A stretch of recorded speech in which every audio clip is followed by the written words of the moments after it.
Your Excellency, Premier Li Qiang, distinguished guests, ladies and gentlemen, 大家早上好。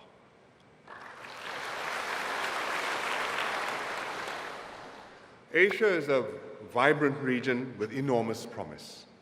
It's home to more than half the world's population, and Asians are increasingly better educated, brimming with energy, ideas, and dynamism.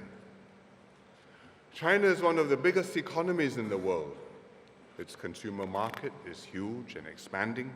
Its technology is advancing rapidly, and its workforce is increasingly skilled. India, too, is developing steadily with a youthful demographic advantage. And Southeast Asia has a growing middle class and is projected collectively to become the fourth largest economy in the world by the end of the decade. However, realizing Asia's promise depends on the region remaining stable, inclusive, and open. Like every other region, Asia is affected by the troubled global environment and strategic tensions. The COVID pandemic severely disrupted our societies, our economies, our supply chains. Russia's invasion of Ukraine has gravely violated the UN Charter and international law and profoundly undermined the rules-based international order. Most worrying is the state of relations between the US and China. Big powers have a heavy responsibility to maintain stable and workable relations with one another, because any clash between them will have grievous consequences for themselves and the world. And yet, the US and China are at odds over many intractable issues, including trade and investments, supply chains, cybersecurity, emerging and critical technologies, as well as freedom of navigation.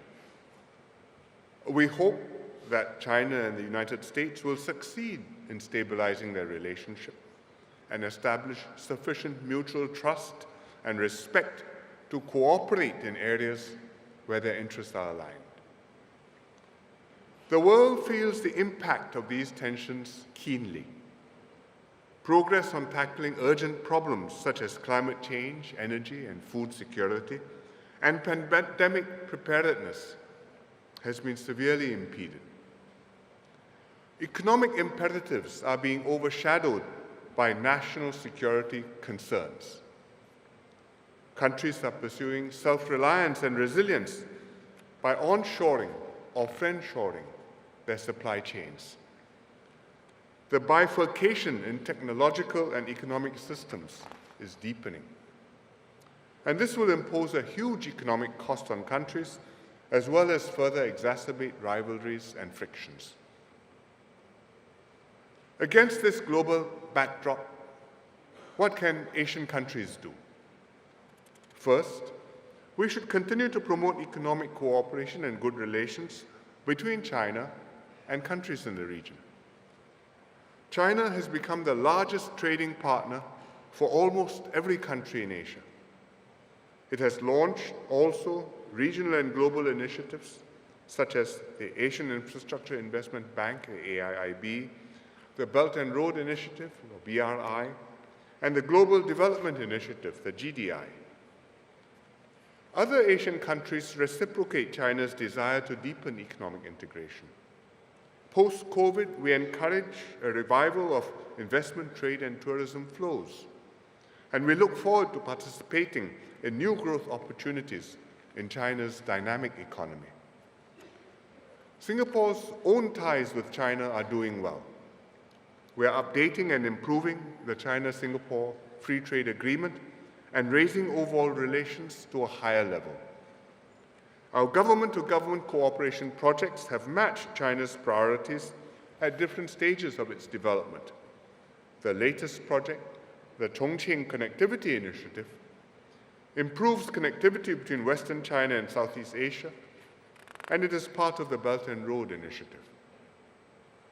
Even during the pandemic, Singapore kept up our ties with China. Our merchandise trade expanded by 6% last year. Singapore is one of the largest foreign sources of investments in China. At the same time, more and more Chinese companies are investing in Singapore, setting up headquarters and operations here. The economic cooperation between China and its Asian neighbors will be more robust if it is underpinned by a sound, broader relationship which builds mutual trust and fosters regional stability. There are many bilateral and regional issues that need to be resolved, and they should be managed in the spirit of goodwill and cooperation, peacefully and in accordance with international law, giving full weight to the perspectives and interests of countries big and small. From time to time, national interests will diverge and bilateral issues will arise. This is unavoidable. And when this happens, it is important that we insulate our economic relations from these difficulties and continue to do business with one another. We must strive to work together pragmatically for the benefit of our peoples, even when we may not see eye to eye on some issues.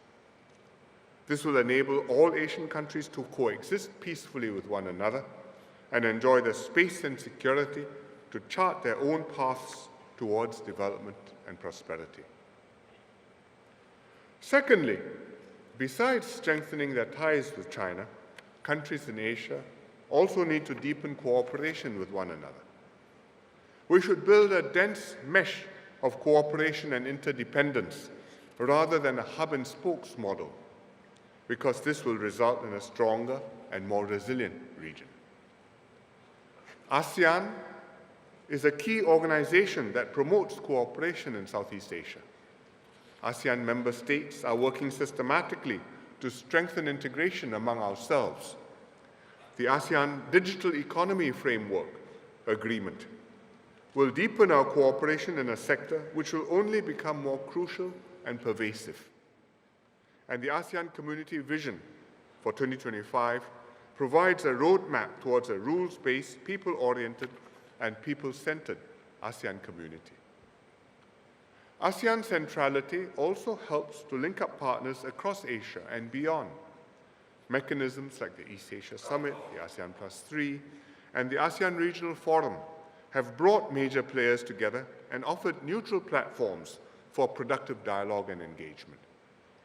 ASEAN also initiated the RCEP, the Regional Comprehensive Economic Partnership, which is the world's largest FTA, covering Southeast Asia, Northeast Asia, and Australasia. Many other complementary regional groupings exist in Asia.